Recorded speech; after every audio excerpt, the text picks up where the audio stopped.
ఏంటయ్యా ప్రతి ఓడు ప్రభుత్వం ప్రభుత్వం అని ఆడిపోసుకుంటారు.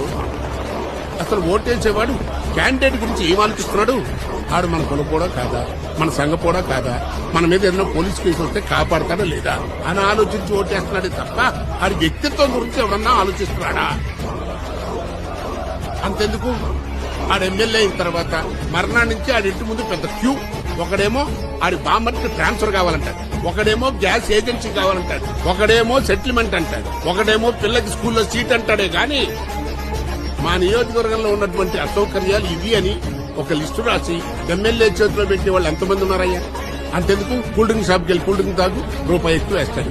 ఏంటయ్యా రూపాయి ఎక్కువ అని అడిగితే ఫ్రిడ్జ్ లో పెట్టిందని ఛార్జ్ ఎవడు ఇస్తాడు అంటాడు. మీటర్ మీద తీసుకెళ్ళబోయా అంటే ఆటో వాడు ధర్నా చేస్తాడు.